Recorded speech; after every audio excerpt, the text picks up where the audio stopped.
Coming in a matter of minutes, Carmine Appice will be here, legendary drummer with way too many credits to even list. By the time I would list all his credits, it would be time for him to leave. So, Carmine, he's played with everybody. I don't know what, Carmine is always pitching something. He's always got something cooking. He's always got something going on. He's always got reforming one band, playing with this one, managing this one. He's got all kinds of stuff going on. So honestly, I'm not even sure what he's selling today, but we'll find out from him when he gets here shortly. He had a book come out not too long ago. So Carmine's always a lot of fun, always has a lot of stuff he's got to talk about. So he'll be in a matter of minutes. And then, really excited to welcome into the studio at 3 p.m. Eastern Time, Andrew Stockdale, who is the guitarist and lead vocalist of the band Wolfmother, an Australian band that came on the scene 15 years ago and had a lot of great success out of the gate. And then, I think it would be fair to say, had a bunch of ups and downs, lineup changes and what have you. And Andrew, I didn't even realize this, he still lives in Australia. And he is in New York City because Wolfmother is playing tonight at Irving Plaza. I believe they're at Irving. And I was just thumbing through the local shows as I was flying back from Tulsa last night on the internet. And I see Wolfmother is playing June 10th in New York City. So I text Andrew. It is Irving Plaza. It's Irving, right? Yes. Yeah, tonight. So I text Andrew and I said, hey, you in town? You got some time to swing by radio show? He said, absolutely. So coming in at 3 p.m. Eastern Time, Andrew Stockdale, who is a huge rock and metal fan as well. I don't know him that well, but my two experiences with Andrew were that about 3 years ago, there was a radio conference in Vegas.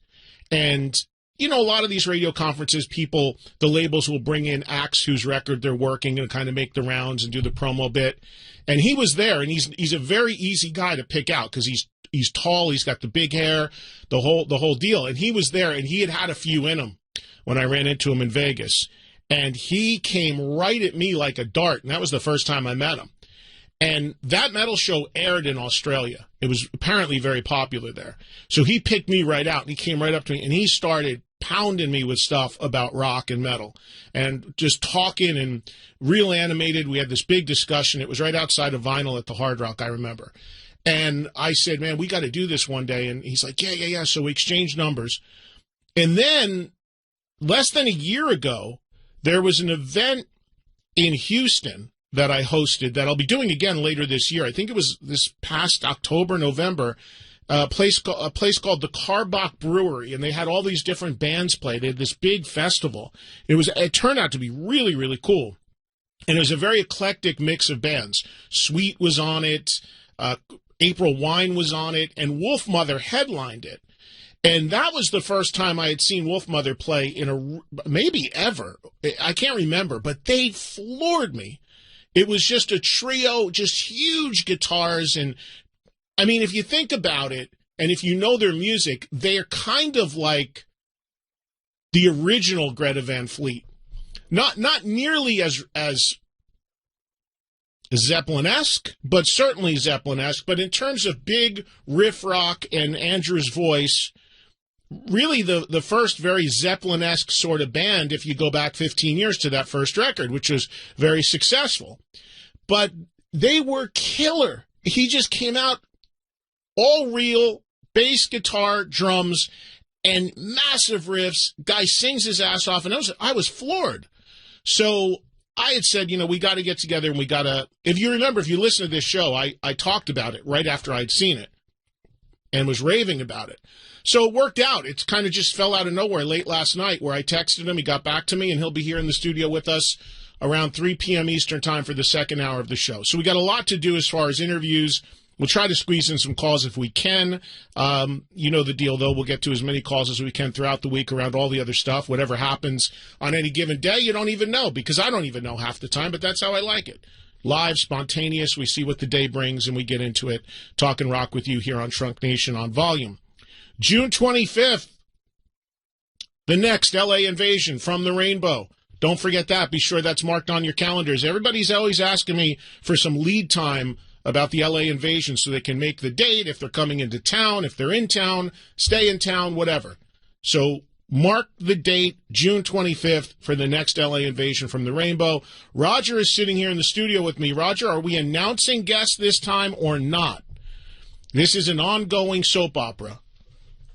Will we announce guests or will we not announce guests in advance? Your mic is on. Exactly. Sound like Beavis there. No, that's are we gonna announce guests? Or should we not? What's the mandate this time around? Sure. A very uncertain sure. We will announce. We will have an announcement. We'll have an announcement of some sort. That means we don't have anybody locked in yet. No, we do. I think we do. We do. It's actually going to be a case of picking and choosing, really, because I think we'll have more people than we know what to do with. Yes, this one could get out of hand. Because I had a guy reach out to me that I threw on your radar last week from a major band that wants to come down.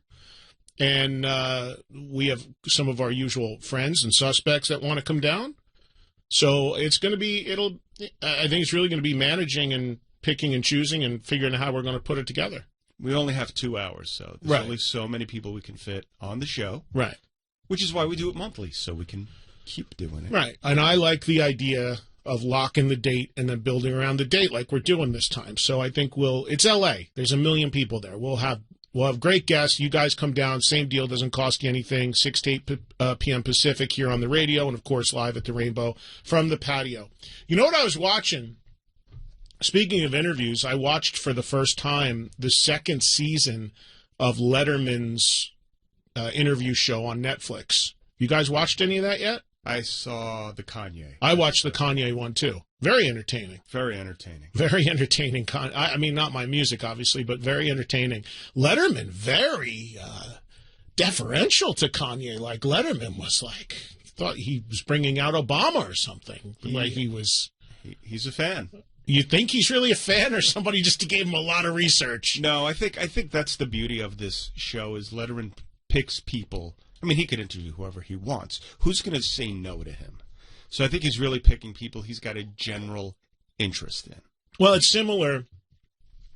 When you say who's going to say no to him, it's similar to if you don't have Access TV, but Dan Rather has an interview show on there, and there's nobody that's not going to sit and talk to him because he's Dan Rather. Right. He's 86 years old. He is a legend in broadcasting, and if you watch that show, 1 minute it's Geddy Lee, 1 minute it's Paul Stanley, 1 minute it's Willie Nelson, 1 minute it's whoever. It's whoever, Robert Plant, right? Whoever. So there's those guys like that are those sort of elder statesmen. But the thing about Letterman, I noticed on this season, I think there's a different production company working it now that they put on board, because I like the way it's done a little bit more, and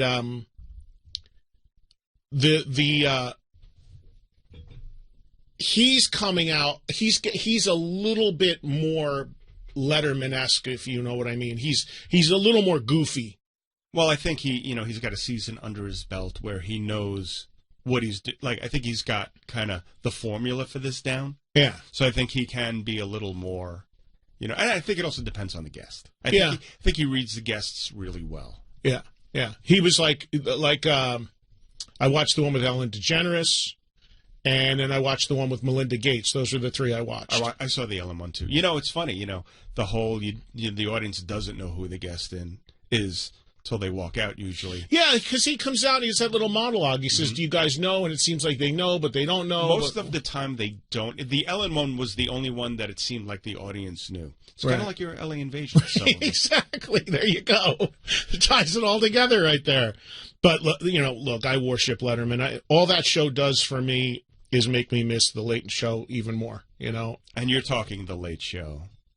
What, the NBC? Either of them. Late night or the late night, late show. Any of them. Just missing him on nightly, wearing the Velcro suit, jumping.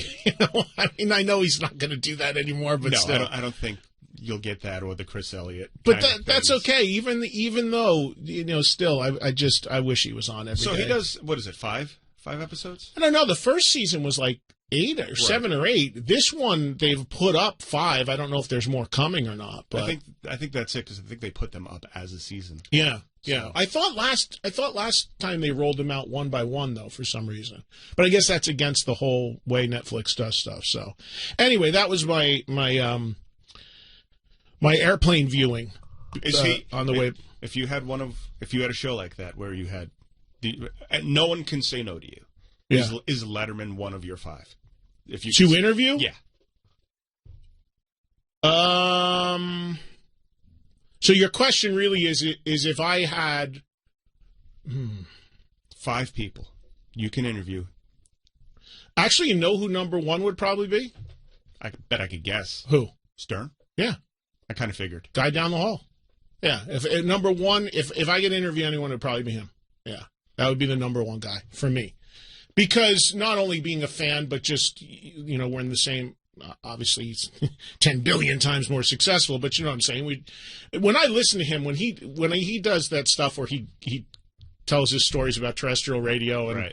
all that, I mean, it's so relatable to me, and there's so many stories, so many ways I wish I could just chime in and be like, "Well, I got one for you that, I had a similar sort of thing." So So it wouldn't get like too geeky. You'd be like, "Hey, so what kind of headphones do you use?" no.